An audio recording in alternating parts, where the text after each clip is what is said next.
What is up, YouTubers? Welcome back to another episode of Developer Boring, another colorway. They have come out with this Shadow from 1985.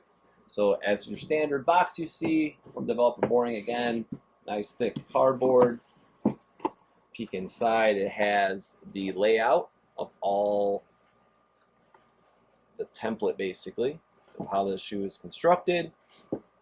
Came with some really cool laces. I will definitely share those soon. Tissue and your customer thank you.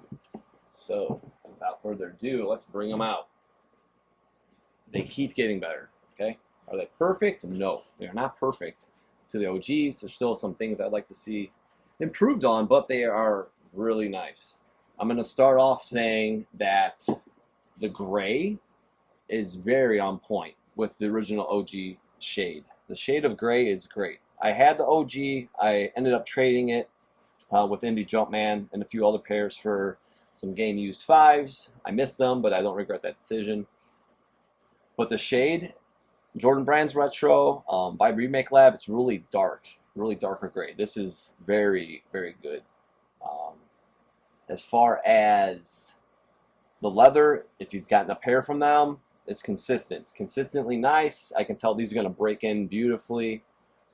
The lace bag, as you saw, this is like the looser weave of the laces like you see on the OGs. It looks so much better. It's not refined like the newer laces, and that's what one thing I love to see them do next is get the tags right. So it's still kind of refined, Nike Air. It looks good. It doesn't look terrible, but again, if you had this OG style lace with that, wow, like that would be really cool. Remake Lab's doing it, Jordan Brand doing it, and hopefully Developer Boring can get on it soon. HVND, with their own branding, they've been doing it as well.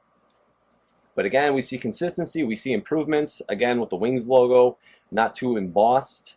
It's got a nice matte finish, as you can see on the Wings Air Jordan.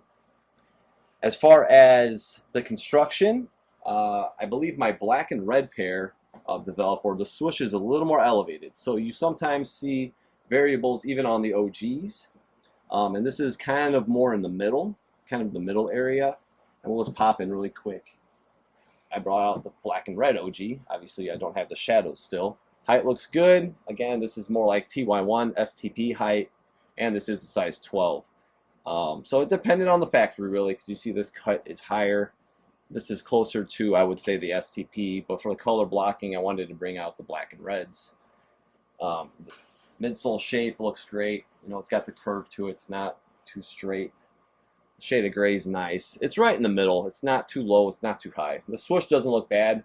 My preference, though, I always like the higher one, but just a little food for thought, just so you guys can see it next to the BY factory. On the back, too, we'll just actually keep that shoe right here. Collar on Developer Boring, it looks great. I really like how this looks. It's very, I would say TY1 factory. Again, it comes with the elevation, so this being elevated a little more, again, it doesn't look too off-centered or anything, but it looks good.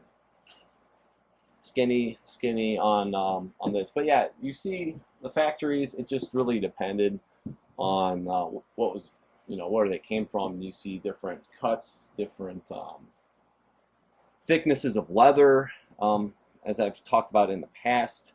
One other thing I've noticed on Boring's heel, it's nice and straight, but it's just slightly pushing out from the midsole, or the midsole. So you can see it kind of blows out just slightly. It doesn't look bad. You can see right next here, this stays nice and vertical, but ever so slightly it kind of bows out. Again, it doesn't look terrible.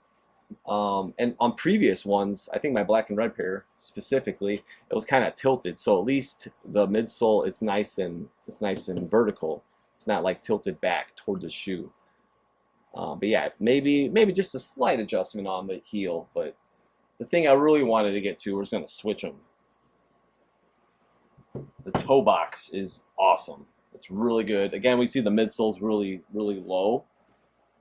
The toe box is the best they've done yet on Developer Boring. You see difference of thicknesses of cut, obviously, a nice slope. This looks much nicer than Retro 85, because sometimes I say Retro 85 is wider cut, but with these next to the Retros, just the way that this slopes down, it looks better. but we'll just focus on developer boring and explain exactly what I'm talking about. Improvement on the toe box. So the Chicago one, it was really pointed. It was really, really pointed. And then my black and reds, they were the 2.0. So then they kind of reinforced the toe where it was kind of coming out and then over. So I kind of pushed mine down actually just to get it to round out a little bit. Then let's go on to North Carolina. So the Carolina toe box, when you would look, it would have this and then it would kind of dip down. It would have almost a dip.